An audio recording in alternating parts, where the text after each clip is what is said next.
Guru Paramparaye Namaha.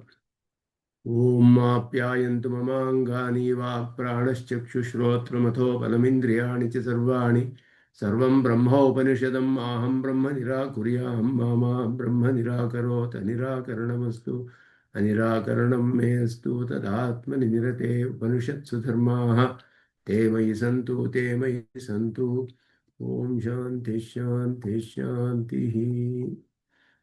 I welcome you all to the next session on the introduction to Visistadvaita program. It's perhaps the last session today. We have covered most of the aspects. Since it is a brief introduction, all the required aspects of the Visistadvaita system of philosophy we have gone through. Tattvahita we have seen. Now we are going to the Purushartha part of it. That is the nature of liberation. What is the ultimate goal?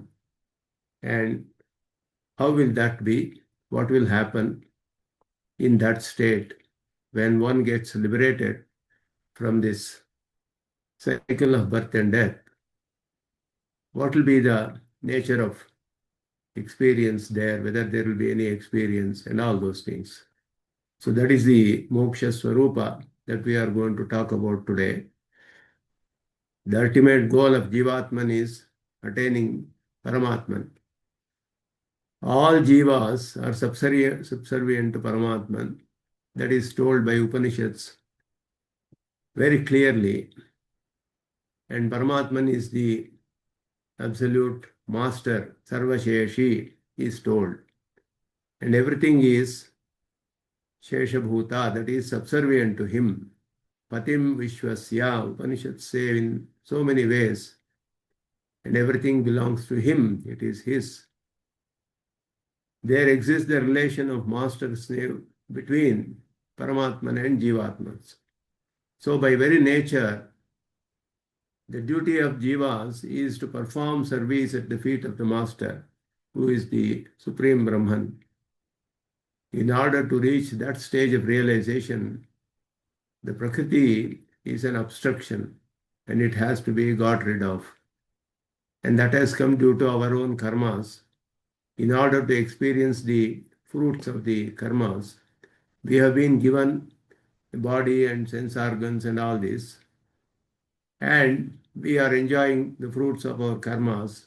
When we realize that this is not the real nature of the Jivatman, this is not our real nature.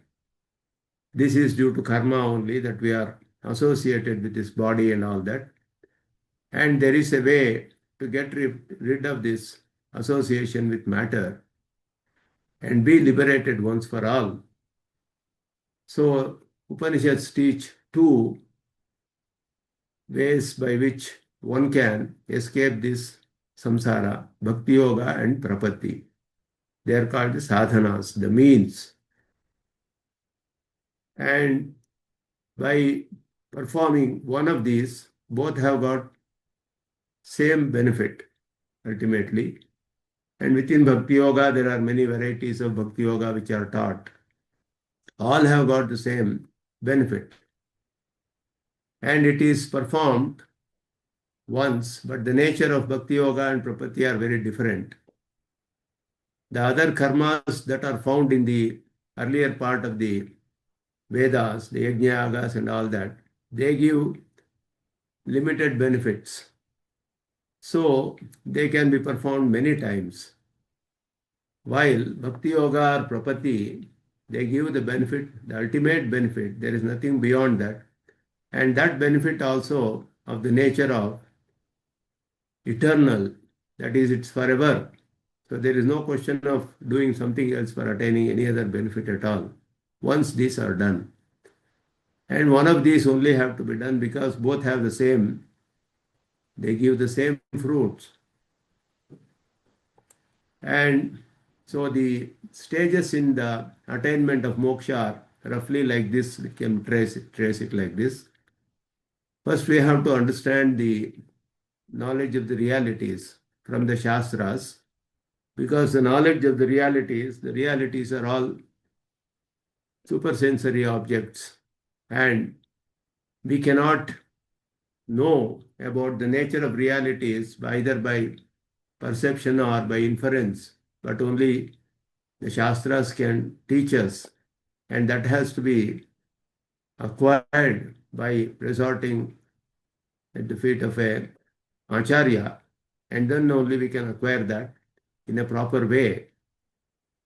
And they will teach us knowledge of the realities and relation of Jivatman to Paramatman and all this.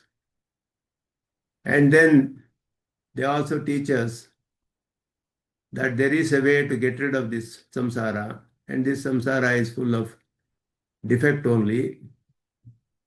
Janma, mrityu, jara, vyadhi, dukkha, dosha, anudarshanam. Sri Krishna says in Bhagavad Gita that one has to teach oneself that this world has got janma, mrityu, jara, vyadhi, dukkha, all these kind of things. The birth is also painful, and old age is painful. Diseases we get in between, and death is also nobody wants. Everyone is scared of death. And in between there are a lot of griefs because of someone who is very dear to us dies and things like that, or we lose something. We get grief and all that. So this world is full of grief. One has to teach again and again to the mind oneself that is all full of grief and you have to escape this. There is a way to escape this. And that is through Bhakti Yoga and Prapatti. Then when one has a deep desire to get rid of this samsara and be liberated forever, one will go and seek from the Acharya the way to attain that, the means to attain that. So Acharya will teach about Bhakti Yoga, Prapatti and all that. And when one realizes that if one has the capability to perform Bhakti Yoga, which is of the nature of continuous meditation for a long, long time, for many births probably, if one is eligible and one can go through all those things, one has the capability, one can choose that. But one does not have the capability, they can choose Prapatti. And then once it is done, when Bhakti Yoga starts, the prarabdha karmas have to be expired. And when Prapatti is done, after that, till the end of this birth, as long as this body is there, one has to live here, and that particular part of the prarabdha karma has to be experienced and expired, spent. So then only the association of matter or prakriti, which is of the body, form of body and senses, will go forever. And then one will leave the final body. For a prapanna, it is the current body in which one has performed prapatti. For a bhakti yogi, it could be any other birth, future births. Could be the current or any of the future births. In the final body, one leaves. And then the Upanishads say that Paramatman takes him through the Murdhanya Nadi, that is the 101st Nadi that is going to the head, on the top, in the middle of the head. And one will leave the body through that. And then one has to escape the Prakriti Mandala, this earth, which is actually it has got 7 lokas, Shastras tell us. So exiting the material world called Brahmanda with the help of host of gods who are known as Ativahikas, who take us from one place to another place like that. In the path of Archiradi or Devayana, as it is told in the Upanishads. And then one will enter the Paramapada, attaining the natural state of one's nature. It's called Swarupa Avirbhava. and reaching Paramatman, enjoying the eternal bliss of communion through service to Lord and Sri Mahalakshmi forever. So this is broadly the paths to attaining the moksha. These are all the things that happen. So one has to get rid of the bondage of karma. Then one has to leave the body and exit from the body. Then one has to leave the Brahmanda, exit from that, and then enter into Paramapada. And that is how it is explained in the Upanishads. This Yesha Samprasadaha Asmat Sharirat Samutthaya Paranjyotihi Upasampadya Svena Rupena Abhinishpadyate. Upanishad says, Yesha Samprasadaha means Jivatma. Asmat Sharirat Samutthaya, getting out of this body, Paranjyotihi Upasampadya, going and attaining the Supreme Lord. Svena Rupena Abhinishpadyate. He is attaining the natural state of his nature. That is called Swarupa Avirbhava, Swarupa Nishpatti. So this is how it is explained. And all the liberated selves enjoy equal bliss in the Paramapada as per the Visistadvaitic system. There is no difference in the enjoyment of Ananda of any of the muktas. These are all established based on the Shruti Pramana only. The Shruti says when one gets liberated, he will go and attain Paramasamyapatti, means supreme similarity with Paramatman. When another Jivatman goes, he also attains similarity with Paramatman. When the third one goes, he also attains similarity. Shruti doesn't say there is a difference in their similarity. All are attaining similarity with Paramatman, means their similarity is all equal. So these are all established through Pramanas, that they enjoy equal bliss. There is no difference in enjoyment in the state of bliss. They enjoy the glory of Sriman Narayana along with his divine form, qualities, etc., and perform service to him forever. This will be most loving, and because of that, naturally one will perform service. The service performed there is as per the real nature of Jivatma. So it will be extremely blissful. This is a question that is also raised, because in this world we say that when we serve others, it is not always enjoyable, many times the opposite, as it is not in line with our real nature. If it had been according to our real nature, it would have been most enjoyable. But here it is not, because the subservience to other people here in this world is coming due to the karma, to experience the fruits of our karma, and it is not in our real nature. When we get rid of this association with Prakriti, we are in our original state, natural state. Then the service that we perform will be in line with our real nature, which will be most blissful. So when we realize that we are subservient to only Paramatman at all times in our real state, the service that we do becomes most enjoyable. It will be according to our nature. It will not be against the nature, which is the case here. And Upanishads teach 32 Brahmavidyas, all of which give the fruit of liberation. The state of liberation is explained most wonderfully in several Upanishads.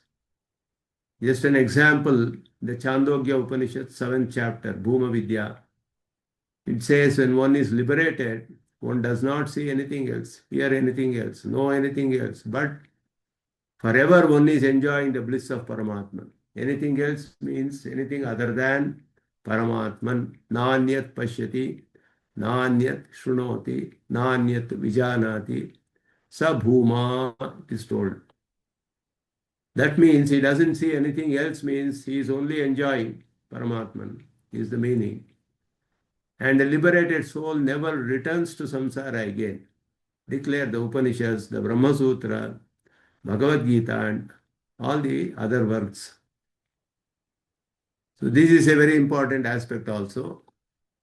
And these are some of the, just some examples I have put in from Shruti, Sutra, and Smriti, Pramanas. The Upanishad says, Nacha punaravartate, Nacha punaravartate. He will never return to samsara. And in line with that, the Brahma Sutra of Badarayana declares, Anavrittihi Shabdat, Anavrittihi Shabdat.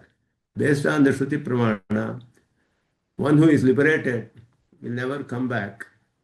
There is no return to samsara for a liberated self. As per the Shruti Pramana, Shabdat means Shabda Pramana is Vedas. So the Brahma Sutra is also established. This is the last Brahma Sutra. And the Bhagavad Gita declares, Mamuvetya Punarjanma. Krishna says, Dukkale Mashashvatam Napnuvanti Mahatmanaha Samsiddhim Paramam Gataha.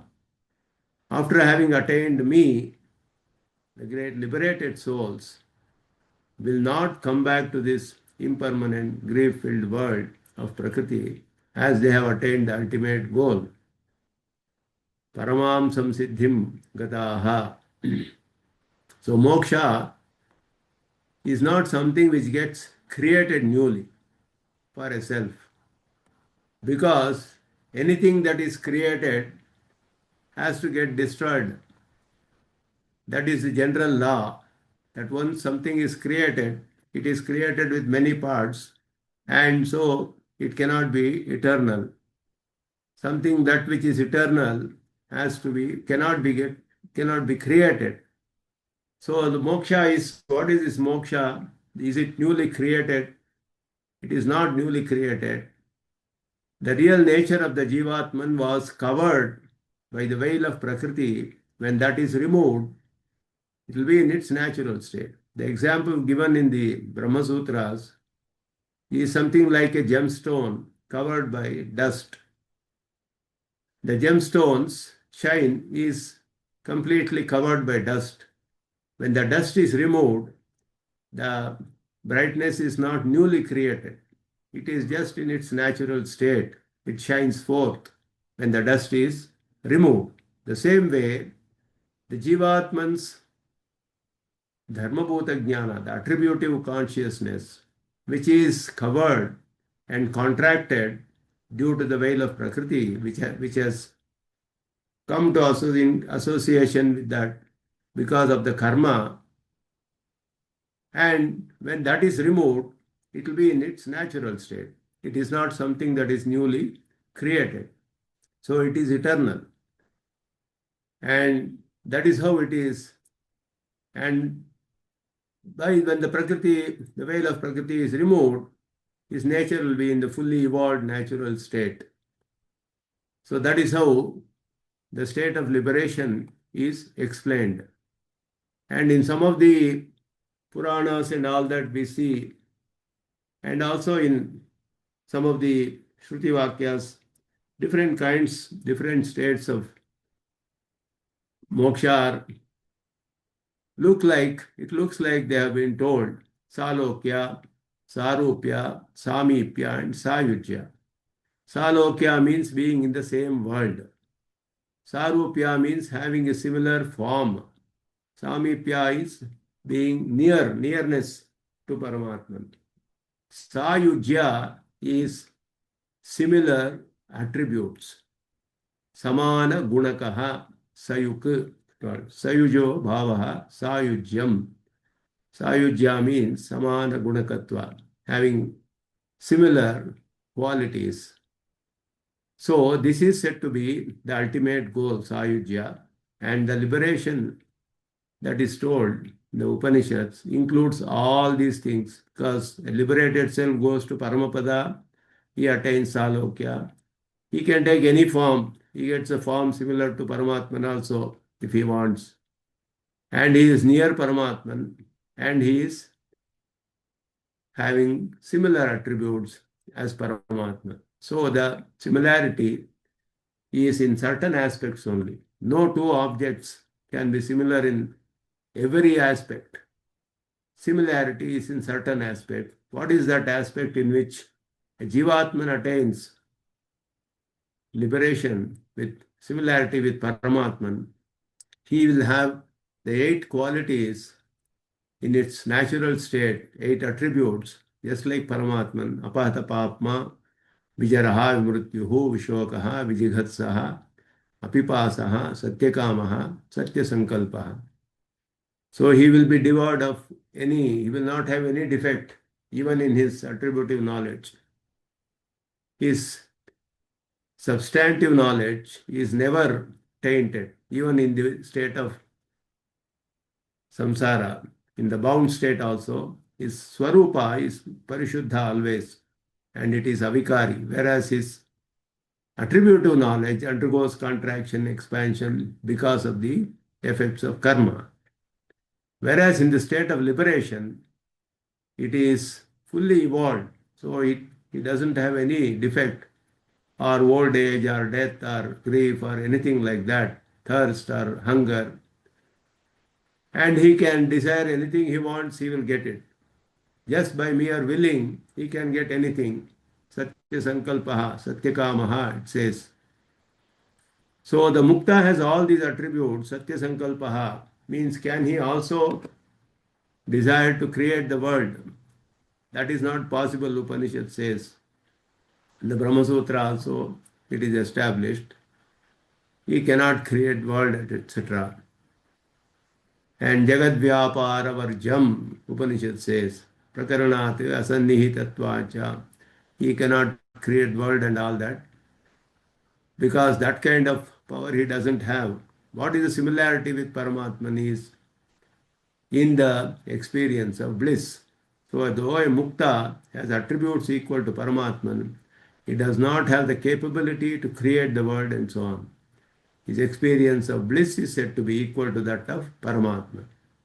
So that is told very clearly in the Upanishads and Bhagavad Gita and all that. One Upanishad says, Paramam Samyam Upaiti. Samya means similarity. Ultimate similarity with Brahman means will he become Brahman itself? He will not become Brahman. He remains as a self, only individual self, who is atomic in size, very subtle, whereas Paramatman is all pervading. Jivatman is very subtle. He remains subtle there also. But his attributive conscious is all pervading. They are all told in the Upanishads clearly.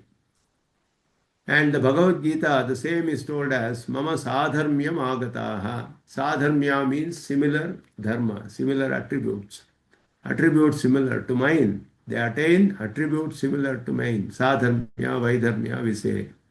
Mama Sadharmyam Agataha. And another Upanishad says, Saha Ashnute Sarvan Kaman.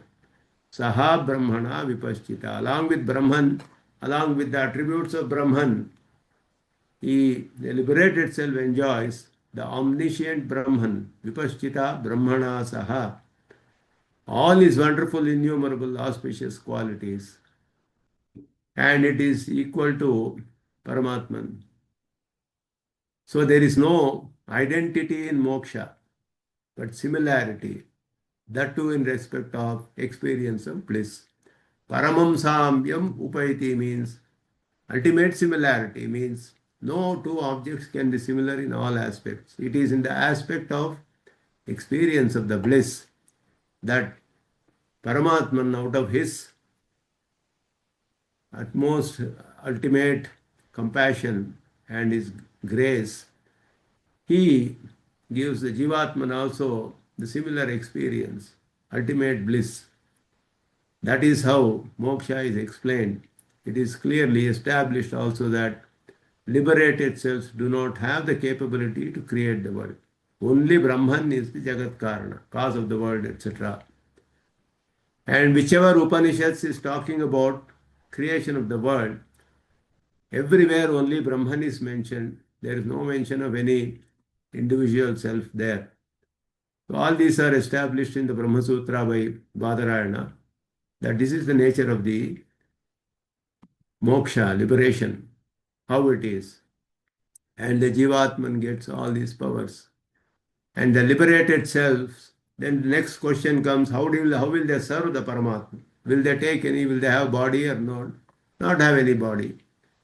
One Upanishad says that whenever there is association with body, there is grief. You cannot avoid grief and all.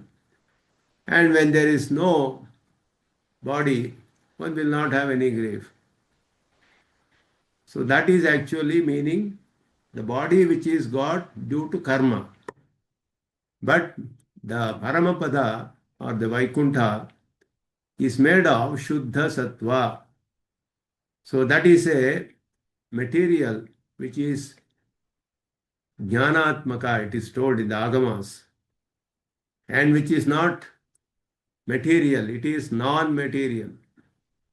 So the Shuddha Sattva is the bodies that the liberated selves take will be Shuddha Sattvamaya. Just like the body of Paramatman doing in his incarnations, like he is incarnated as Krishna, Rama, etc. What is the form of Krishna? What is the form of Sri Rama made of? Krishna himself answers that in the 4th chapter, Bhagavad Gita. Prakritim swam adhishtaya sambhavami atma mayaya, he says. Prakritim swam adhishtaya means I take my own original form, means it is aprakrita, non-material form. That is his original form. And he incarnates out of his own willing. Krishna says, so his body is also non-material, though to people here it may look like any other person. It is not. So similarly, the liberated selves can also take bodies made of Shuddha Sattva, pure Sattva, and perform service. They can also be without such bodies. Both are possible. And they can take many bodies. All these are told in the Upanishads. Ekadaha bhavati, dvidha bhavati, anekadaha bhavati, like that. And there they know everything directly through their attributive knowledge, dharma bhuta jnana. They don't have any association with matter. So this kind of body and sense organs are all not there. They are in their original pure state of consciousness, and their attributive consciousness is fully evolved, all pervasive. So they realize everything directly, they perceive through this knowledge itself. They don't need any of these material sense organs to perceive things. And once they have realized their nature completely and there is no veil of Prakriti, that means their knowledge is complete. They realize the subservience to Paramatman totally. That means they will never act against that their nature there. There is nothing which can make them act against their nature.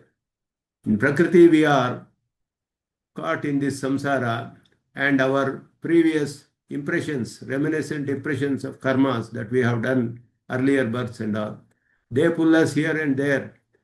Though we don't want to do something, our mind is forcefully pulled to do something else against our wishes. We realize that I never wanted to do, but somehow it happened.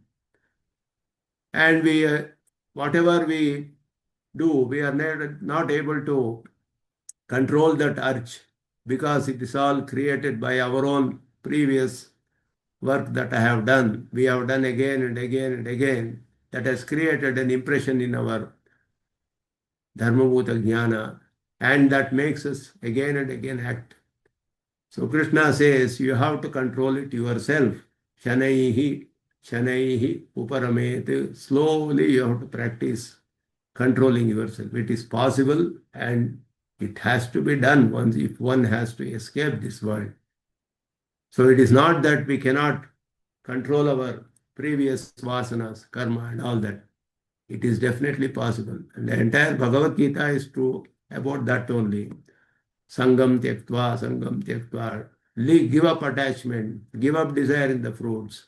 But if we are always pulled by the previous impressions of work that we have done, how can we do anything Are we not subjected to only our karma phalas we are always experiencing? No, it is not fatalistic theory. It is possible for us to control. Bhagavan has given us the freedom in every act, the very first instance of our action. We have the freedom to decide what we want to do. So, all the desires that are arising from our mind inside, that we are under our control, though it is pulled by powerful impressions, it is possible to train our mind slowly, again and again and again. Repeated practice helps us to control and come to the proper path. So that is definitely possible. Whereas in the Paramapada, it never happens because there is no Prakriti, there is no material body, etc. They are in their full normal original state. Their knowledge is all pervasive completely. And so they will never do anything wrong. They will never go against the wishes of Paramatman. So though they have the capability to will and get what they want, Satya Sankalpatva, they will never do it. They will always do according to the wishes of Paramatman only. So they act as per the Sankalpa of Paramatman only, as they are in their natural pure state and complete knowledge of Sheshatva. They can perform all acts by mere willing itself. And they can also come to this world. Shruti says they can move around any of the worlds, anywhere, take any body they want, any form. And when Paramatma incarnates, they also come. It is told. They can also incarnate if Paramatman wishes. But whenever they come, they will always be having non-material form only. Shuddha Sattvamaya, Deha only. It is also like an incarnation for them, just like Paramatman. To assist in his incarnations, they can also come. These are all established in these Puranas and all that in more detail. So all these are possible. But they will never get association with this matter. That is the important aspect that we have to remember here. All these are supported by Shruti Pramanas completely. So the liberated cells never come into contact with Prakriti ever again. And there are certain questions raised here. Paramatma is Swatantra, independent. He can decide what he wants at any time. He is also the master. He owns everything. Why can't he not send a jiva, a liberated self, back to samsara? Go and be in samsara again. Why can't he do that? He will never do that because a person who has realized him is most dear to him. He says, Jnani tu atmaiva me matam. Jnani tu atmaiva me matam. He says, one who is lovingly meditating upon me, who has surrendered unto me, is most dear to me. I will never send him back. And a liberated self, can a liberated self commit some mistake and be punished by Paramatman and then come to samsara? It can never happen because he is detached from Prakriti. He will never commit any sin. So that cannot be the reason to come back. And a liberated self, who can he think that I want to go and experience some Swarga, which is in this Prakriti Mandala? Can he get a desire like that? He will never get that because he is experiencing the utmost ultimate bliss. He will never desire for any enjoyments in this world as they are very, very meager compared to the bliss of communion with Brahman. These are all nothing compared to that. So he will never have a desire. We get desire because something better than what we have, if we see, we may desire to attain that. But one who has attained moksha, there is nothing beyond that. So he will never, by himself, he will not come. He will not commit any sins and come back here. Paramatman also will not send him back. And on top of all this, there is no Shruti Pramana to say that they come back to samsara again. So all these establish that liberation is forever, eternal, and it is a They will never return to samsara again.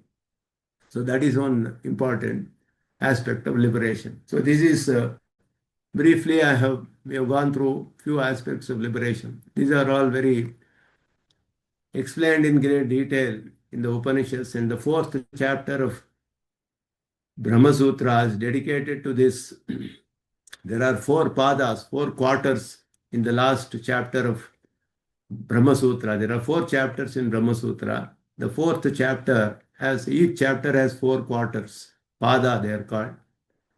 And the four padas establish wonderfully. The first quarter establish how one escapes the clutches of Prakriti, that is karma. And then the second pada establishes how one leaves the body and exits. The third pada explains how he leaves the Prakriti Mandala. The fourth pada says how he will go and attain Paramatman and what happens at that time. So this is how it is explained. And this question of Jaya Vijaya and all was this there. Somebody is asking that question. So all these are explained in our the works of our acharyas. That story of what we see Jaya Vijaya stopping Sanat Kumara and others, and they are getting angry and all that. These things cannot happen in Paramapada. So it is explained as it is happening, it is in some Vishnu Loka, etc.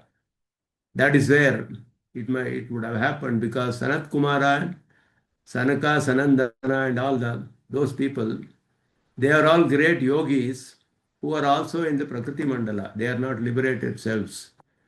And they do Bhakti Yoga and they attain. Another person will become Sanat Kumara and another creation, like that. So there is a lot of complicated theory behind that. Even the Devatas, all these are said to be Pravaha Nitya. That is an eternal flood, like that. A flood is keeps on flowing water. New water comes every time, but it is always flowing, like that. These are all positions basically. Vasishta, Vishwamitra, Indra, all these are basically positions like minister and chief minister, like that. And different people keep occupying that position in different creations. They also have limited life. And any of them can perform Bhakti Yoga or Prapatti and escape samsara. Without that, there is no other way to escape this samsara. That is the only path, two paths. One of them you can resort to. All others in this Prakriti Mandala are subjected to the experience of karma, and they have the association with Prakriti. So anything of those sort that is we see in the Puranas, they are all to be explained, understood only as happening within this Prakriti Mandala, like that. So that concludes the brief discussion on the nature of liberation, and finally concluding what we went through the last about 16, 17 classes, the basic tenets of Visistadvaitic system we went through very briefly. There are great works explaining all this. Very briefly, in a couple of slides, I am just trying to conclude the important messages. That is the Partha Panchaka that we saw. The nature of the realities. Prapya is the supreme reality, the goal of attainment. He is Savishesha Brahma. That means he is Brahman qualified by all auspicious qualities without any blemish, all pervasive, immutable, omniscient, everything. All the qualities are there, auspicious qualities.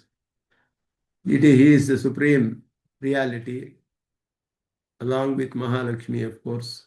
That is need not be told everywhere. Many times the Shruti, there are hundreds and hundreds of Shruti Vakyas which tell that also. And the attainer, Praptru, he is Jivatman, who is subtle. He is very, very, very subtle. It is told as atomic. but he is a non-material entity, spiritual entity. So atomic may come to our mind something which is material. So it is, but Shruti says atomic because to give us an idea, it is very, very subtle. And he is Jnana Swarupa, nature of consciousness. And he is a knower, he is a doer, he is an enjoyer. All these are true. There are innumerable real selves. Atma Bhutva is also established. And the means to attainment is bhakti, which is also called upasana, meditation, or prapatti, self-surrender, as taught in the Upanishads. The fruit of attainment, phala, enjoyment of absolute bliss, along with Brahman in Paramapada. And because of that, one will do all kinds of service there. And the obstructions to attainment, virodhi, is avidya, which is called karma, ignorance, ajnana. It is anadi, beginningless, of the form of punya and papa. Along with these 5 aspects, one has to know the relation between prapya and praptra. So why should we attain Paramatman? What is the relation between Jivatman and Paramatman? So it is the body-soul relation, which is the most important tenet of Visistadvaitic system, established with all authoritative texts by our acharyas. And the relationship between this world of mobile and immobile objects, sentient and non-sentient objects, with Paramatman is that of a body-soul relation. That means the body is utterly subservient, the body is supported by the soul, the body is controlled by the soul. The soul is the one who is the controller, the supporter, and the master. And so this is the relationship between the Supreme Brahman and the world of sentient and non-sentient things that we see here. Matter and everything, Jivatma, all the Jivatmas and all that. And some important aspects are that Vedas is valid in its entirety. It is apaurusheya, defectless, and everything is real in this system. The world is real. The individual cells who are many experiences are real. Liberation is real. The karma is also happening really, and samsara is real, but that can be escaped. It is not forever. It can come to an end for a jivatma. When did it start means there is no start, beginningless. Anadi, it is told. But it has an anta. It has an end. The moksha has a beginning. It starts, but it is never ending, endless. So mere knowledge of Shruti Vakyas cannot lead to liberation. So Vakyartha Jnana will not lead to moksha. It has to be meditative knowledge that is needed as ordained in the Veda, or it has to be the absolute surrender, which is also taught in the Vedas. The nature of Brahman is opposed to anything defiling. That is the main reason why Brahman can also liberate others, get rid of their others' defects also. If oneself has defect, one cannot make others defectless. Then one is oneself tainted by some defect. So Brahman is said to be apahatapapma, opposed to anything defiling, and is an abode to only innumerable, incomparable, auspicious qualities. If he has all powerful, but he doesn't have any compassion, there is no use. So Brahman is all powerful without any defect. At the same time, he is the most compassionate. So we can take resort at the feet of Brahman and then pray. And Brahman will pardon us of all our defects and sins, and he will grant us the utmost purushartha. So he is the sole cause of the world. And because he is the creator, He is also the one who can liberate us from here. And he is Sriman Narayana. The sentient and non-sentient entities are like body of Brahman, inseparably associated. This is a very important. The association is called Apratak Siddha, inseparable association.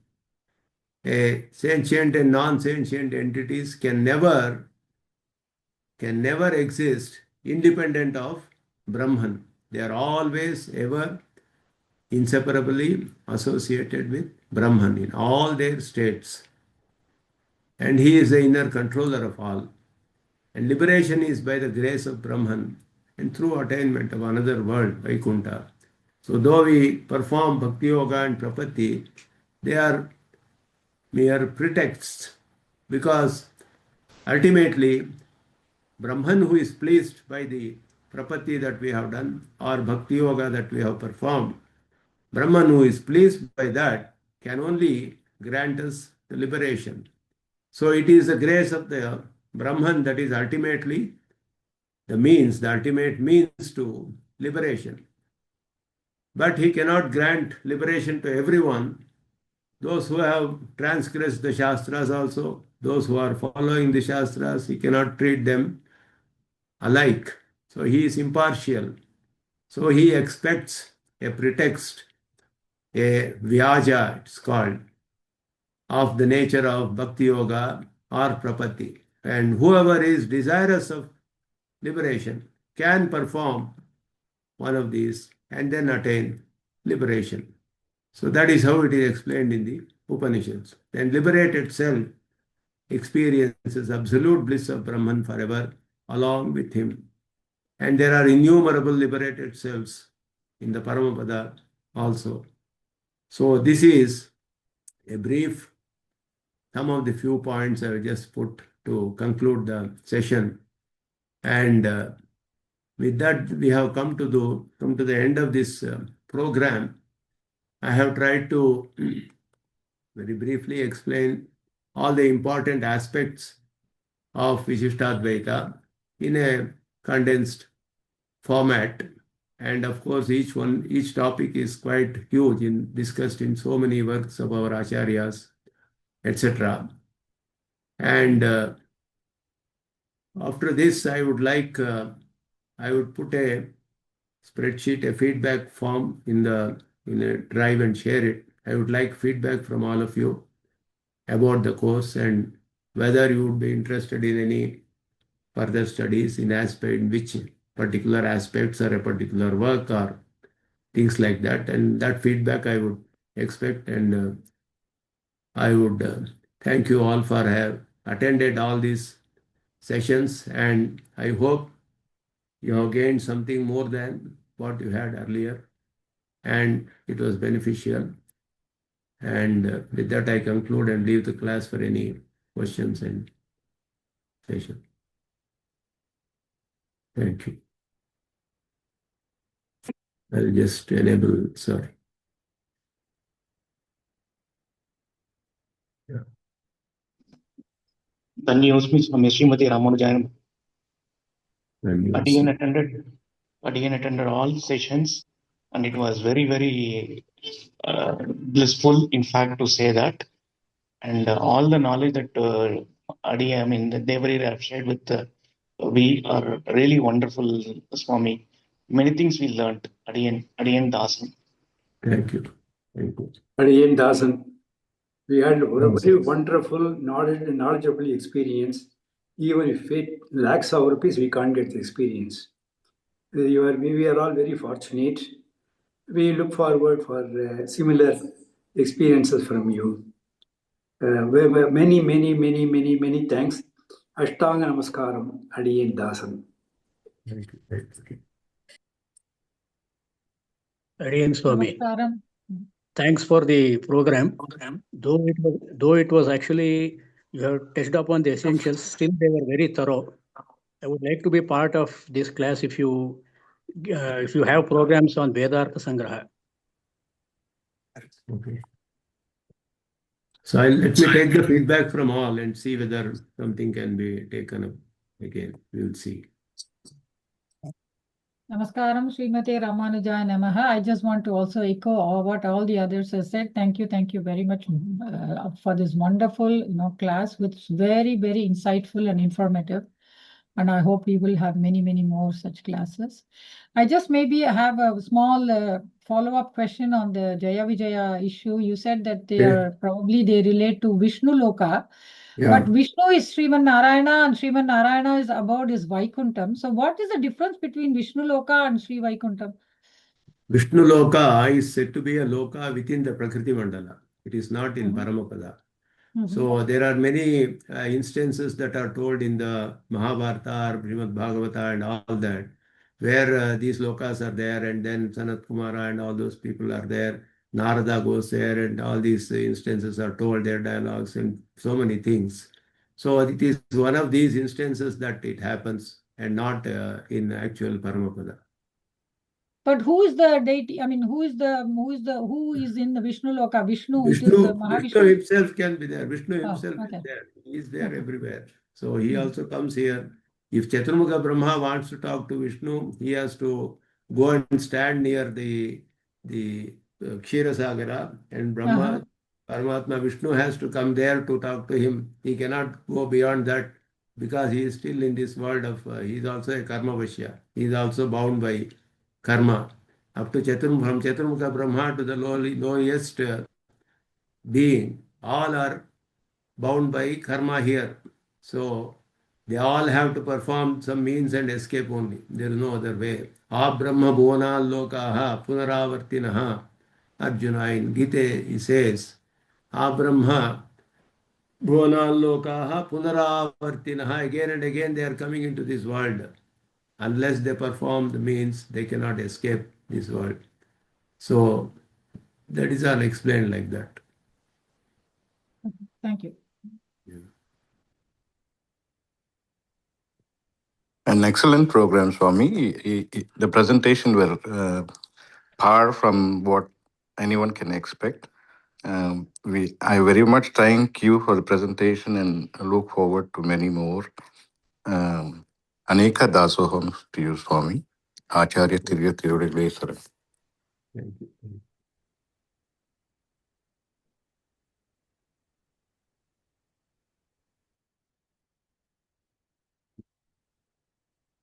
If there are no other questions, I'll conclude today's session. Thank you very much. Srimate Ramanujaya Namaha. Sarvam Shri Krishna Arpanamastu. Let me close the recording.